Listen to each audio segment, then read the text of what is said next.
ஆதவன் cinema theatre அப்படிங்கிற இந்த YouTube சேனலுக்கு உங்கள் அனைவரையும் நான் வரவேற்கிறேன். இதுதான் முதல் வீடியோ. இந்த சேனலில் ஃபுல் அண்ட் ஃபுல் சினிமா பற்றி தான் நிறைய பேச போகிறோம். அதில் முக்கியமாக வந்து இந்த வாரம் ரிலீஸ் ஆன இதயம் முரளி அப்படிங்கிற படத்தை பற்றி பேசணும். இதயம் முரளி அப்படிங்கிற அந்த டைட்டில் கேட்டோடனே ரொம்ப எல்லாருக்கும் வந்து ஒரு பழைய ஞாபகம் வந்திருக்கும். ஏன்னா இதயம் அப்படிங்கிற படம் திரு முரளி அவர்கள் நடித்த ஒரு அற்புதமான படம். அந்த படத்துலேருந்து அவர் கேரக்டர் ரிஜிஸ்டர் ஆகிடுச்சு. அவர் காதலை சொல்லவே மாட்டார் சார் அப்படின்னு, மனசுக்குள்ளேயே போட்டு பூட்டி வச்சுருப்பார், கையில் ஒரு ரோஜா வச்சுருப்பார் அப்படின்னு. அந்த மாதிரி ஒரு சூப்பர் ஹிட் படம். கதிர் அவர் தான் வந்து அந்த படத்தை டைரக்ட் பண்ணார், இதயம் படத்தை. அந்த படம் தொடர்ந்து வந்து பார்த்திங்கன்னா கதிர் வந்து அந்த படத்துக்கு அப்புறம் வந்து தொடர்ந்து உழவன்னு ஒரு படம் பண்ணார்.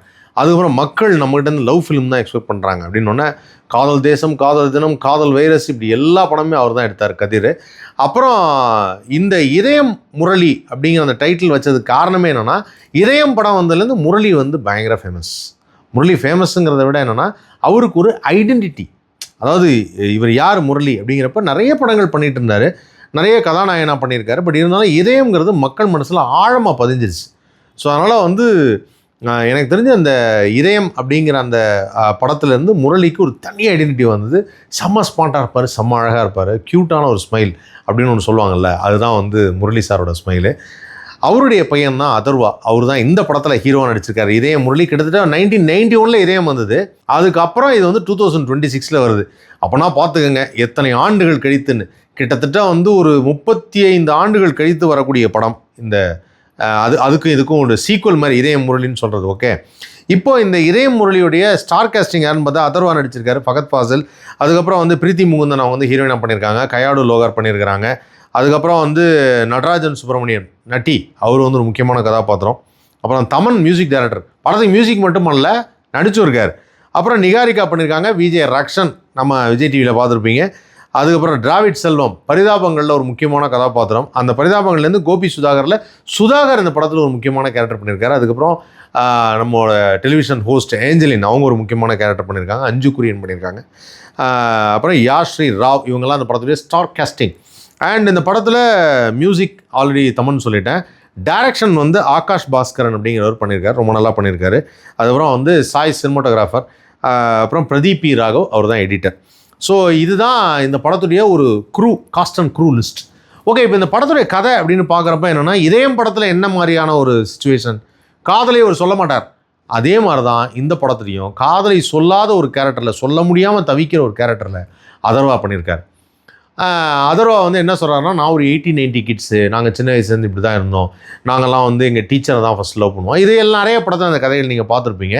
டீச்சர் தான் நாங்கள் லவ் பண்ணோம், அந்த டீச்சர் லவ் பண்ணி அந்த டீச்சர் ரொம்ப அழகாக இருப்பாங்க, அவங்க மேலே ஒரு க்ரஷ். எப்போ 5வது படிக்கும்போது அங்கே ஆரம்பிக்கிறது அப்படின்னு சொல்லிட்டு காளி வெங்கட் வந்து ஒரு சீன் வந்தாலும் நச்சுன்னு இருக்கும். என் நண்பன் காளி வெங்கட்டை நான் எப்படி தான் பாராட்டாமல் இருக்கிறதுனே தெரில. ஒரே ஒரு சீன் தான் வரப்பில், ஒரு ஆட்டோ டிரைவராக வரப்பில். ஆட்டோ டிரைவர் வரும்போது என்னடா அப்படின்னோடனே, இல்லை அந்த மிஸ்ஸுக்காக தான் நாங்கள் வெயிட் பண்ணுறோன்னொன்னே, மிஸ்ஸை காதலிக்காத ஸ்டூடெண்ட் யாரா இருக்கா அப்படின்னு சொல்லி டக்குன்னு ஒரு ஃப்ளாஷ்பேக் அப்படி போவாப்பில். அந்த ஒரு தாட் அப்படி போகும்போதே அப்படியே எல்லார் மனசும் ரிஜிஸ்டர் ஆகிடும். ஆமாம், எல்லாருக்குமே ஒரு ஃபர்ஸ்ட் லவ் அந்த மிஸ்ஸு மேலே இருக்கும், ஒரு க்ரஷ் இருக்கும் அப்படிங்கிறது பசங்களுக்கு. ஸோ அந்த இதில் வந்து பார்த்தா கரெக்டாக இந்த கதை ஆரம்பித்ததும் வந்து ஒரு 80-90 கிட்ட இவங்கெல்லாம் ஒன்றா இருக்கிறாங்கன்னு எல்லாம் குரூப்பாக இருப்பாங்க, ஃப்ரெண்ட்ஸாக இருப்பாங்க. அப்படி ஃப்ரெண்ட்ஸாக இருக்கவங்களுக்கு எப்படி லவ் பண்ணுறாரு, எந்த பொண்ணை பார்க்குறாரு, அதில் ஒரு கன்ஃபியூஷன் வருது. ஃபஸ்ட்டு ஒரு பொண்ணை பார்த்து லவ் பண்ணலான்னு பார்க்குறாரு, லவ் பண்ணி ப்ரப்போஸ் பண்ணலான்னு நினைக்கும் போது ஒரு கன்ஃபியூஷன். அந்த கன்ஃபியூஷன் என்ன அப்படின்னு பார்த்தா ரொம்ப டிஃப்ரெண்ட்டாக இருக்குது. யாரை பார்த்து லவ் பண்ணோம் அப்படிங்கிறது கன்ஃபியூஸ் ஆகிட்டார். ஏன்னா ஹீரோயின் ட்வின்ஸ். ஸோ இப்போ அங்கே கன்ஃபியூஷன்லேயே டவுன் ஆகிடுறாப்புல. அதுக்கப்புறம் ஒரு பொண்ணை பார்க்குறாரு, அதுக்கப்புறம் ஒரு பொண்ணை. ஸோ இந்த கதையை பார்க்குறப்போ வந்து பார்த்திங்கன்னா, ஏற்கனவே அதர்வா ஒரு படம் பண்ணியிருக்காப்புல, ஆட்டோகிராஃப் மாதிரி ஒரு படம்.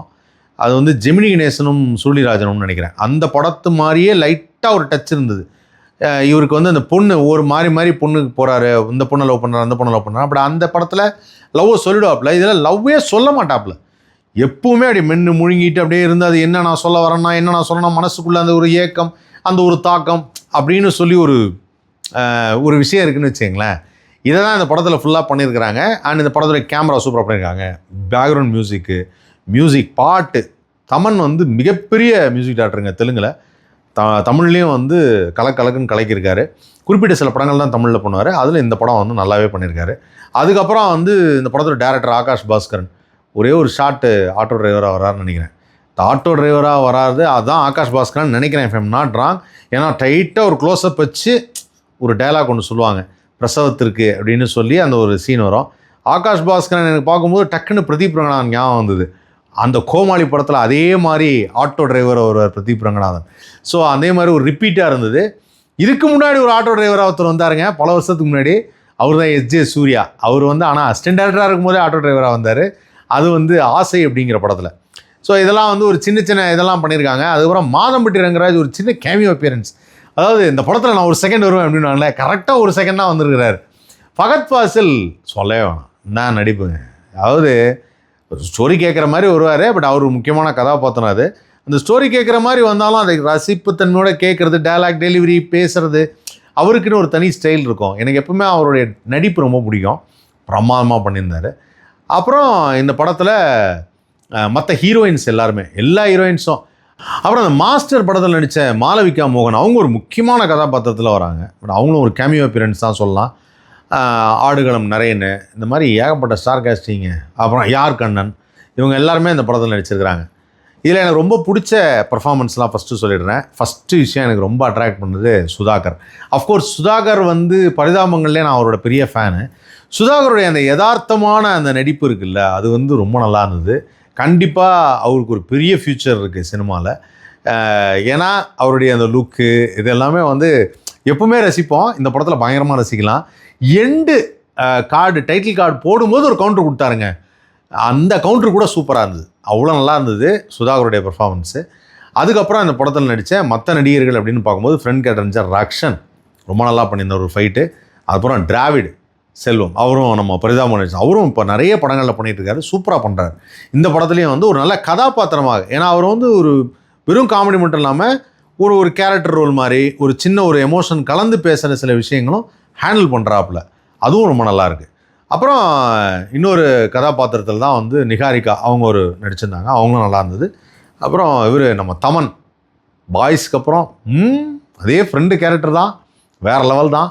ஸோ இதெல்லாம் இந்த படத்தில் வந்து ஒரு பெரிய ப்ளஸ்ஸு. அதர்வா உண்மையிலே ஸ்கூல் பையனாக வந்தாலும் சரி, இஸ் வெரி ஸ்மார்ட். ஆக்சுவலாக என்னென்னா அதர்வா வந்து நல்ல ஹைட்டு, நல்ல வெயிட்டு, ரொம்ப ஸ்மார்ட்டு, ரொம்ப அழகு.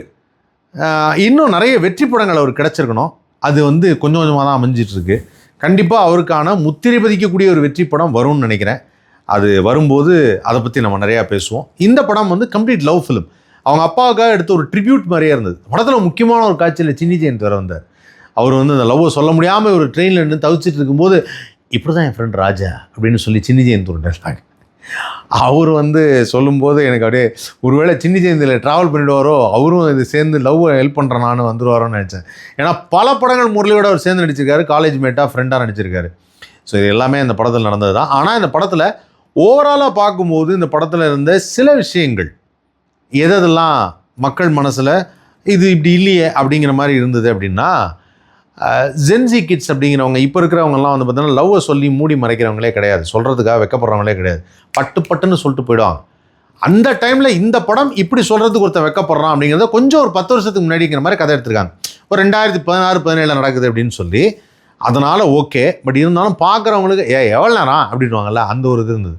ஆனால் அதுக்காக வந்து நான் ஃபீல் பண்ண விஷயம்லாம், காயாடு லோகார் இன்னும் பயங்கர ஒரு யங் எனர்ஜெட்டிக் வைப்ரண்ட் ஆக்ட்ரஸ்ஸு. பட்டுன்னு ஒரு ஷார்ட்டில் வந்து அவங்க I am married and happily and having 2 கிட்ஸ்னாங்களா, காயாடு லோகார் ஆண்டின்னு சொல்லிட்டீங்களே பையன் என்னப்பா அது அப்படிங்கிற மாதிரி இருந்தது. ஸோ அது ஒரு மன வருத்தமாக இருந்தது.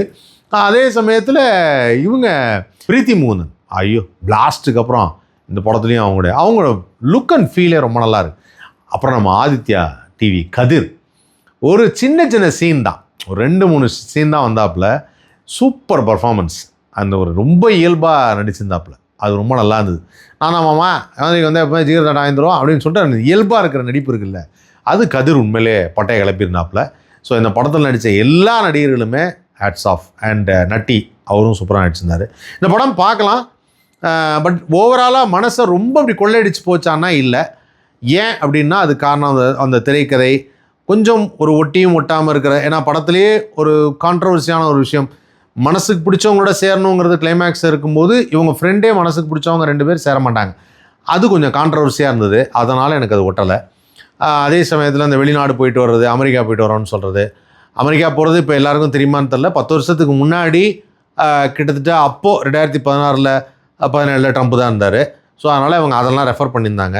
ஸோ இப்போவும் ட்ரம்ப் இருக்கார். பாதி பேர் நினச்சிப்பாங்க இன்னும் 2016ங்கிறாங்க, இப்போ ட்ரம்ப் இருக்கார், அப்போ யார், அப்பவும் ட்ரம்ப் தான் இருந்தார்.